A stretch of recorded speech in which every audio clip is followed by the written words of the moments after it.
Organisation है central bank officers का, उसके जो राष्ट्रीय अभियान सर, इसके अलावा हमारा जो मेडिकल होता है, जो आप समझते हैं कि सीनियर उन्होंने प्रैक्टिस किया है तो लोगों को मदद करते हैं। नाम MS बिस्ट है, मैं अपनी इस एसोसिएशन का अध्यक्ष हूँ। हमारी जो ये सेंट्रल बैंक रिटायरी एसोसिएशन है, इसका जो स्थापना हुई सन 2012 में हुई। जो वर्किंग ऑर्गेनाइजेशन है वो तो जब से बैंक बनाया तब से चल रही है, लेकिन रिटायर होने के बाद कुछ ऐसा हम लोगों ने महसूस किया कि रिटायरमेंट के बाद जो है हम लोगों का जो कुछ इश्यूज होते हैं उन पर जो है बैंक जो है ध्यान नहीं देता है, और भी कई इश्यूज होते हैं सीनियर सिटीजन्स के, रिटायरीज़ के। तो इसी चीज़ को ध्यान में रखते हुए ये ऑर्गेनाइजेशन 2012 में बनाई गई, और ये हमारी ऑल इंडिया लेवल पे सेंट्रल बैंक की एसोसिएशन है, फेडरेशन है, और इसके 19 यूनिट्स हैं। 19 में से एक हमारी यूनिट जो है लखनऊ की है, जो हमारे पास जो है 7 रीजनल यूनिट्स हैं, और कुल मिला के हमारी सदस्य संख्या भी करीब करीब 600। आज की मुख्य उद्देश्य क्या है बैठक? हाँ, आज का मुख्य उद्देश्य ये है कि हम लोगों का जो है एक ये प्रावधान है कि हमको हर 3 साल में एक अधिवेशन बुलाना होता है, जिसमें कि हमारे पदाधिकारियों का चुनाव होता है और बाकी भी जो इश्यूज होते हैं उनके ऊपर डिस्कशन होता है।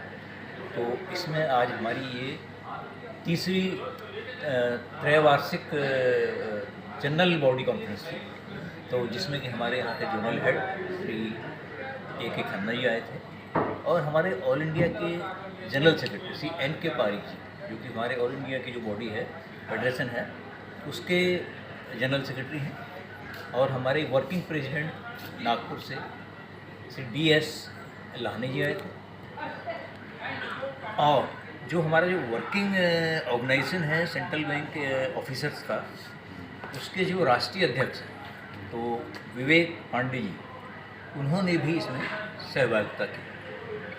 तो हमारे जो मुख्य मुद्दे हैं अभी जो रिटायरीज ऑर्गेनाइजेशन था, वो तो मेन मुद्दा है पेंशन अपडेशन। बैंक की एक ऐसी ऑर्गेनाइजेशन है जिसमें जो है एक बार जो पेंशन आपकी रिटायरमेंट के टाइम पर फिक्स हो जाती है, वही आजीवन वही आपको मिलेगी, उसमें रिवीजन नहीं होता, अपडेशन नहीं होता।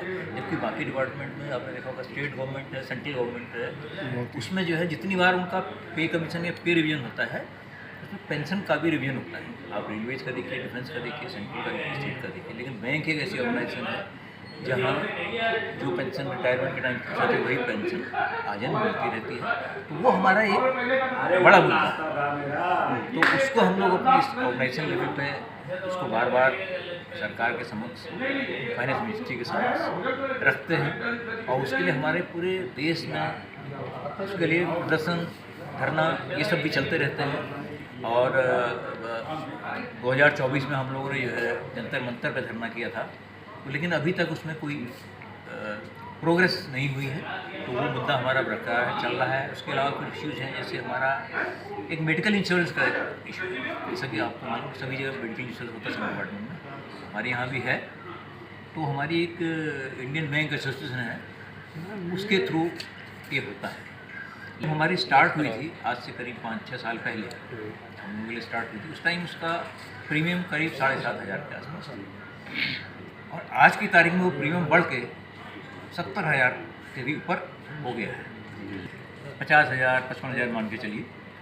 तो वो अगर 1 लाख जो है प्रीमियम दे देगा 1 साल के अंदर, तो उसकी हार्ड कॉस्ट का आप लोग समझ सकते हैं। तो वो इश्यू हमारा जो है अभी लाइव है, उसको हम लोग टेक कर रहे हैं। और उसके अलावा इसके लोग इकट्ठा होते हैं, तो हम लोग, हमारी मीटिंग होती है, उसी में हम लोग जो है जो लोकल हॉस्पिटल्स हैं उनसे संपर्क करते हैं, या वो भी आजकल उनके यहाँ भी तो आप देखते हैं मार्केटिंग टीम होती है, वो हम लोग से संपर्क करते हैं, है ना कि साहब हम लोग आपसे जो है कोई वार्तालाप करना चाहते हैं, कोई कैंप रखना चाहते हैं जिसमें हम आप लोग को हेल्थ टिप्स दें। तो हम लोग जैसे हमारे माध्यम से गवर्नमेंट से क्या कहना चाहते हैं? हम आपके माध्यम से गवर्नमेंट से यही कहना चाहते हैं कि देखिए, हमारा जो पेंशन अपडेशन का इशू है, इसको आप जल्दी से जल्दी सॉल्व करें, क्योंकि गवर्नमेंट बार बार ये कहती है कि बैंकों के पास पैसा नहीं है, वही कहते हैं कि बैंकों के पास पेंशन देने के लिए पैसा नहीं है, जबकि वास्तविकता ये है कि हमारा जो पेंशन कॉर्पस होता है, क्योंकि हम लोग जब होते हैं सर्विस में तो फंड के बाद में आपको पेंशन मिलती है, उसमें आज की तारीख में 4 लाख करोड़ का फंड पड़ा हुआ है। कोई गवर्नमेंट का पेंशन देने के लिए पैसा नहीं है या बैंकों की प्रॉफिटेबिलिटी पर इस पर असर पड़ेगा, ये बिल्कुल नहीं है, क्योंकि हमारा अपना ही पैसा पड़ा है और हम अपने ही उस पैसे से सरकार से अपने लिए डिमांड कर रहे हैं कि पेंशन हमारा, हम ये नहीं कह रहे कि हमारा पेंशन अब दोगुना कर दो, सरकार तक जाएगी तो अवश्य ही हमारी सुनवाई होगी। क्योंकि हमारे देखें हम लोग रिटायर्ड लोग हैं, हमारी कोई पावर नहीं, अभी जो वर्किंग है वो भी अगर स्ट्राइक कर दे, अभी जैसे 24-25 स्ट्राइक करने जा रहे हैं तो उनकी बात गवर्नमेंट सुनेगी, उनको मीडिया का भी कवरेज मिलता है, सब कुछ मिलता है, लेकिन हमारे पास कोई ऐसे नेगोशिएटिंग पावर है नहीं, हम लोगों के पास कोई ऐसी पावर है नहीं, तो हमारी इसलिए सुनवाई नहीं हो रही है। तो हम कि आप लोगों से यही निवेदन करते हैं कि आप अपने माध्यम से हमारी समस्याओं का धन्यवाद सरकार एसोसिएशन का जो कार्यक्रम का आयोजन किया गया, क्या कुछ खास परिचय दी बिल्कुल? जी, ये हमारा कार्यक्रम जो त्रैवार्षिक होता है, 3 वर्ष में एक बार किया जाता है। इसमें हम जो रिटायर्ड साथी होते हैं उनकी समस्याओं के निराकरण के बारे में वार्ता करते हैं, और जो एपेक्स लेवल पे, ऑल इंडिया लेवल पे जो हमारी वार्ता चल रही होती है सरकार से, इसमें मुख्य है पेंशन का अपडेशन, क्योंकि सैलरी वालों का तो अपडेशन हो जाता है जो वर्किंग होते हैं, लेकिन पेंशनर्स का कोई ध्यान नहीं रखता।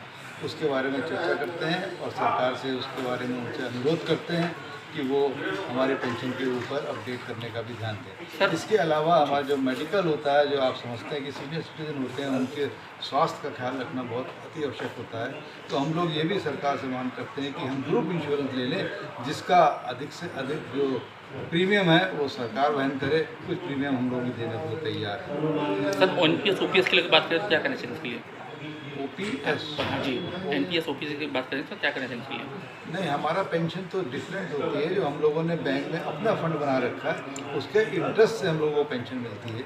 तो जो फंड है सरकार के पास 4 लाख करोड़ का है, उसके इंटरेस्ट के से पेंशन आराम से मिल जाती है, और अगर अपडेशन भी किया जाता है तो वो खर्चा भी इंटरेस्ट से निकल आए।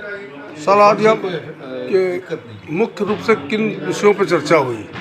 आज मुख्य रूप पे जो पेंशन अपडेशन की बात है वो उस पर चर्चा हुई है। इसके अलावा अगर कुछ साथी ऐसे होते हैं कि डिसिप्लिनरी एक्शन के कारण उनकी पेंशन नहीं दी जाती या पेंशन को कर्टेल कर लिया जाता है, तो वो ठीक हुआ है या नहीं हुआ है, उसके बारे में हम मैनेजमेंट से बात करते हैं, उसको बहाल करते हैं। सर, अपना परिचय थोड़ा दे दीजिए। मेरा नाम अतुल सहाय है, मैं retired deputy general manager central bank of India Bhopal zone से हूँ। क्योंकि मैं लखनऊ में सेटल्ड हूँ, इसलिए मैं यहाँ लखनऊ में पेंशन एसोसिएशन में भाग लेता हूँ और उसका सदस्य। संदेश दे दीजिए कार्यक्रम चैनल के माध्यम से, संदेश दे दीजिए आपके चैनल के माध्यम से कोई संदेश देना हो, आपको कोई मांग करनी हो। मैं आपके चैनल के माध्यम से ये संदेश देना चाहता हूँ कि आप पेंशनर्स की जो समस्या है पेंशन अपडेशन और उनके जो हेल्थ का ख्याल रखने के लिए प्रीमियम देना है, उसको सरकार तक पहुँचाएँ, जिससे सरकार का सहयोग मिले और पेंशनरों की स्थिति अच्छी हो।